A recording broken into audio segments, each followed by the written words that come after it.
बंदर की नासमझी। तो एक बहुत बड़ा तालाब था, उसमें बहुत सारी मछलियां रहती थी। कुछ छोटी थी, कुछ बड़ी थी और कुछ रंग बिरंगी। वे कभी पानी में तैरती थी, कभी खेलती थी, कभी तालाब में डुबकी लगा जाया करती थी। तालाब के सामने बरगद का एक बहुत बड़ा पेड़ था। उसके नीचे बंदर और भालू आकर बैठ जाया करते थे। दोनों ही पक्के मित्र थे। वे तरह तरह की बातें करते रहते थे। तालाब के किनारे ही एक बगुला भगत रहा करते थे। वे कभी आंखें खोलकर और कभी आंखें बंद कर गपागप मछलियां खाते थे। उनको मछली खाता देख भालू का मन ललचा जाता था, पर वह बगुले राम बड़े ही चतुर थे। उन्होंने कभी भालू से बात तक न की।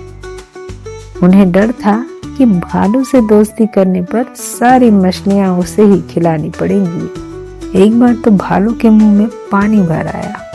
उसने सोचा, आज तो मैं जरूर मछली पकड़ूंगा, पर पकड़ता कैसे? पानी में उतरता तो डूब जाता। इसलिए उसने एक जाल बनाया और उसे तालाब में डाल दिया। पर भालू जाल बनाना क्या जाने, वह तो इस मामले में अनाड़ी था। इसका फल यह हुआ कि मछलियां जाल में फंसती और फिर नीचे पानी में सरक जाती। भालू बंदर के साथ पेड़ के नीचे बैठा था। वह बड़ा ही खुश था। सोच रहा था कि आज तो हम खूब भरपेट मछलियां खाएंगे। थोड़ी देर बाद बंदर की सहायता से उसने जाल खींचा, पर यह क्या, उसमें तो मछलियों का नाम निशान भी न था। अब तो भालू काफी उदास हुआ। उसका मुंह उतर गया। उसके घर पर मेहमान बैठे थे। उनसे भी वो मछली लाने की बात कहकर आया था। उनको अब घर जाकर क्या खिलाएगा? बंदर से मित्र की उदासी देखी ना गई। वह अपने को बड़ा बुद्धिमान भी समझता था। बोला, मित्र, तुम दुखी मत हो, मैं अभी तुम्हारे सामने मछलियों का ढेर लगा दूंगा। वह कूदता फांदता गया। एक घर से रस्सी तोड़कर भागा, दूसरे से उसकी रोटी उठा ली। फिर वह जल्दी जल्दी तालाब किनारे आया। बंदर की पूंछ लंबी तो थी।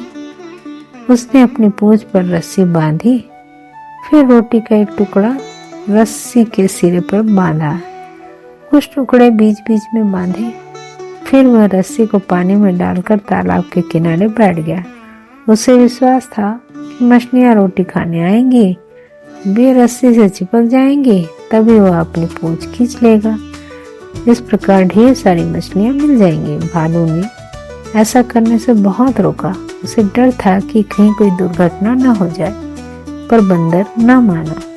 आखिर वही हुआ जो भालू ने सोचा था। तालाब में एक बड़ा सा कछुआ भी रहता था। उसने खेल खेल में रस्सी को खींचा और खींचता ही गया। इधर तालाब के किनारे बैठे बंदर की पूंछ भी रस्सी के साथ खींचती चली गई। बंदर भी संभल न पाया और तालाब में गिर पड़ा।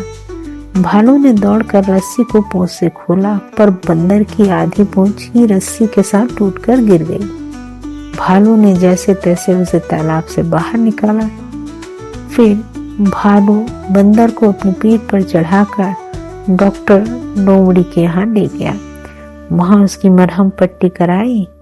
फिर रास्ते भर भालू बंदर को समझाता रहा कि उल्टे सीधे काम नहीं करना चाहिए, दूसरों की बात माननी भी चाहिए। बंदर यह सब चुपचाप सुनता रहा। वह कहता भी क्या, यदि वह उसकी बात मान लेता तो उसकी आधी पूंछ भी क्यों टूटती। आप सुन रहे थे बंदर की नासमझी। कहानी की लेखिका है डॉक्टर आशा सरसीट।